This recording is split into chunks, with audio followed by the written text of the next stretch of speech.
Hello everyone. Today we'll start the fifth video on module 1, that is thermal energy conversion systems. We are end of this now.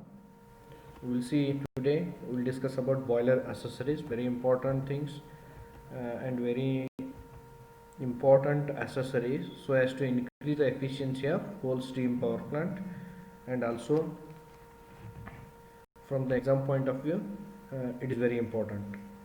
Boiler requires many accessories for continuous trouble-free functioning and steam generation. Steam accessories are needed to increase the efficiency of the boiler. High economy in power generation can be achieved by utilizing the heat energy to the maximum extent. The typical heat utilization in the boiler furnace is in the order of 70% only. So about 30% heat, as I said in the previous slide, 70% only heat is utilized. About 30% heat is carried out by the exhaust gases, which constitute huge loss if discharged directly to the atmosphere. There are various means to recover the part of heat energy. Some of the essential boiler accessories useful for waste heat recovery in this sequence, that is superheater, reheater, economizer and air preheater. So these are the main accessories of the boilers. The temperature of the hot gases burnt. So why, from where these are going to act? We are not spending any extra fuel, or we are not burning any extra fuel for supplying heat energy to that all four accessories. We are just taking the heat from the exhaust gases, which are having around 30% heat in them. The temperature of the hot burnt gases in the furnace is in the order of 1200 to 1350, depending upon the quality of the coal used for combustion. About 70% heat is utilized, means around 650 degree is again remaining in the this one hot, and that hot gases. The rest of the heat is utilized in the superheater, reheater, economizer and air preheater. So when flue gases pass out of the superheater, reheater, economizer, the temperature of the hot gases is about 400 degrees Celsius. The heat available from these gases is then utilized in the air preheater and exit to the preheater at about 160. So what the aim of this accessories is to maximum utilize the heat, extract the heat from the hot gases, that is waste heat recovery concept is used here. Other essentials also include desuperator, soot blower. So these are used for some other purpose. I will tell you in the next slides. So, right, superheater. So superheater, see here. So what is, see, this superheater, reheater and economizer all are tubes which contains steam or wet steam or a water, whatever it is, but based on their position, their name is different. If the tubes are between boiler and turbine, then they are called as superheaters. If they are the tubes between high pressure boiler and low pressure boiler, they are called reheaters.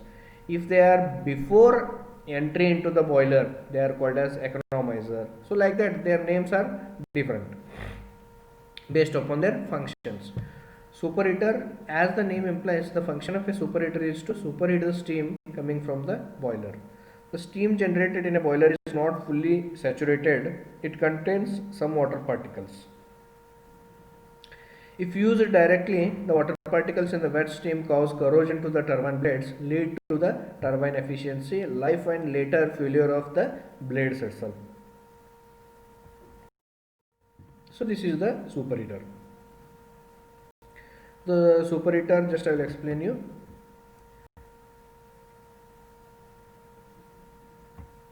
Right. So this is the boiler drum. So this gap, it contains steam and these are the water. So as and when the steam is generated, it is stored in this gap. So from here it is taken to the taken in this fashion, usually directly I can take this from pipeline and I can directly supply to the turbine, but I will not do this. I will take this steam in this fashion, I will circulate in these tubes, and then later I will supply to the turbine. So here what I am doing, while doing this, for these tubes I am supplying the hot flue gases. So if there is any wet steam within that, that is moisture content in that steam is present, that will be fully converted into superheated steam and then passed to the turbine to avoid the failure of the blades of the turbine. So superheaters are classified: conventional super,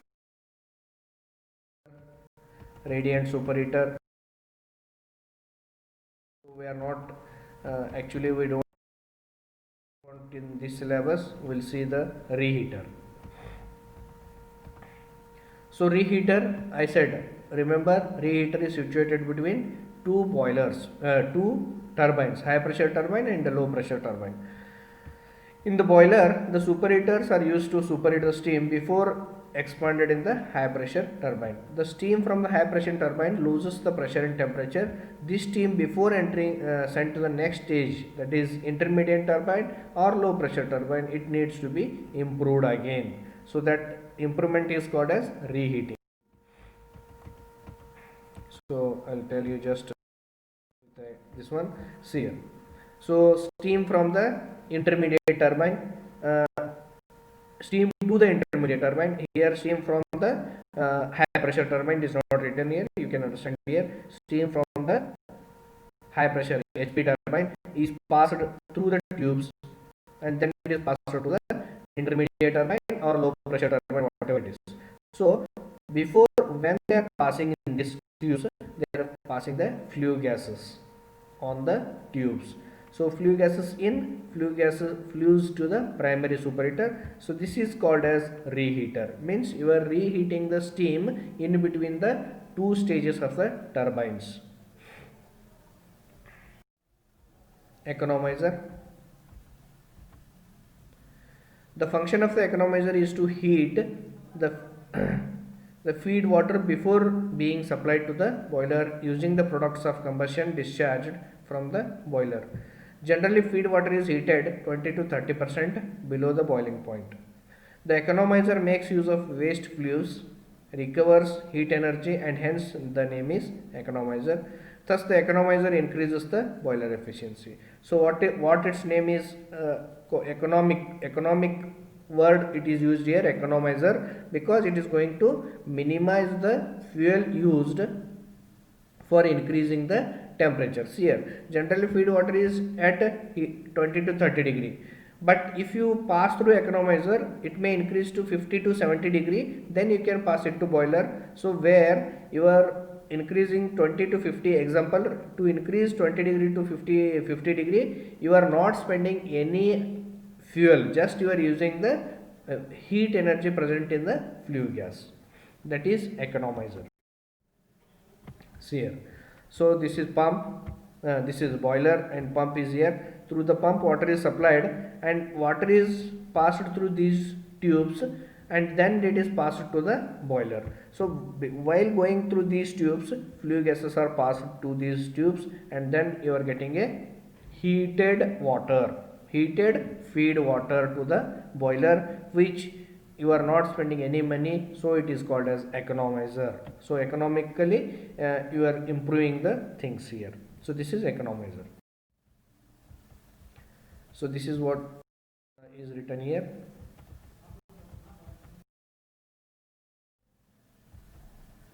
Advantages, we will see. It recovers the waste heat to the greater extent. It reduces the fuel consumption per unit power produced. It improves the efficiency of the power plant. It reduces the soot and fly ash being discharged to the atmosphere to some extent. Next is air preheater. See what is requirement for the boiler for burning the fuel, for heating the water, fuel and air. So fuel already you are pulverizing and sending it. Air is also we are sending to provide the oxygen. So if you send a normal atmospheric air around 25 degrees Celsius or 27, first air itself gets heated, then it will combine with the fuel. But if you send a preheated air only, directly it will combine with the fuel, and it will not take much fuel for joining the combustion. So this is what is the concept here. An increase in the temperature of the 20% increase in the boiler efficiency is one efficiency by 1%. If you just increase 20 degree, you will increase 1% efficiency of the boiler. So this is the tabular type, one example. So flue gases are passing through this tubes, and air is passing through these baffles. So this in between dark lines are baffles, and this is passing in this fashion. But when this is passing, it is coming in contact with the hot flue gases. What is our law? Temperature flows from higher to lower. So higher temperature is with the flue gas, lower temperature is the air. So temperature is going to transfer to air, and it is getting heated. So it is called as preheated before entering into the furnace. So this is one more type, again air inside. So in this duct only this is passed. So again flue gases are going outside the tubes, air is within the tubes. From there air is out, here air is in, flue gases are just exchanging the heat. It is so heat exchanger also you may call that. Next, one more is desuperator. This is very important. See here.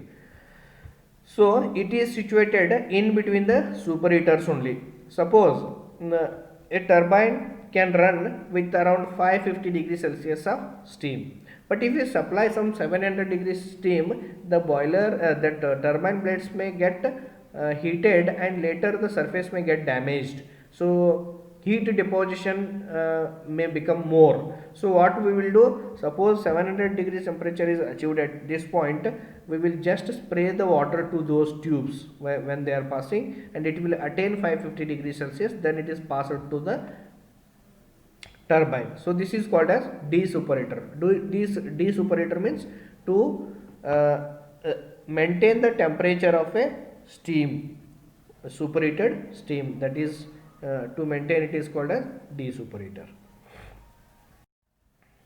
So these are types of this one, soot blowers. So I'll just go to this one itself. So soot blowers means what? So we are burning pulverized coal, we are supplying air, so many things, fly gases, everything they are just going to flow to the tubes, and they are going to settle on the tubes of a boilers. So tubes contain what? They contain steam or they contain water. So water needs to be heated within the tubes itself.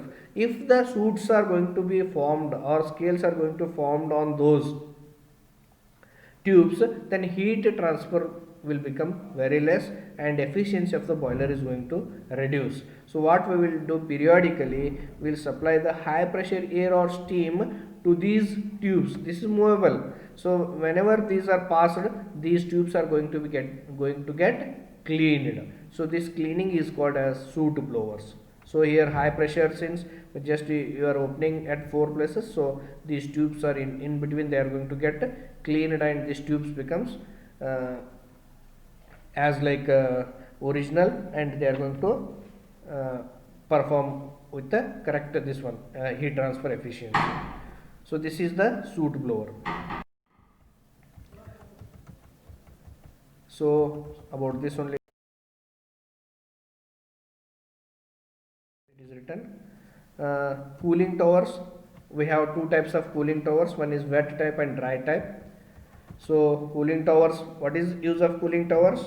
So to cool the condensed water. So condensed water, suppose what is the function of condenser? To convert steam into liquid. But its work is to convert steam into liquid, but only if you are using condenser, then the liquid is in the form of hot, heated form, but we need a cooled one. So what we'll do, we'll take that hot water to the cooling towers, and it will pass through the baffle plates, where to certain height, when they reach from top to bottom their temperature is reduced to normal temperature. So that work is of cooling tower. So that you can see in the, you can study in the textbook also, see the videos. So explanation that only it is written here. So that is wet type, different types are there, but we need only knowledge about cooling tower. Natural draught, forced draught, induced draught we have seen. So direct and indirect also we will be seeing now.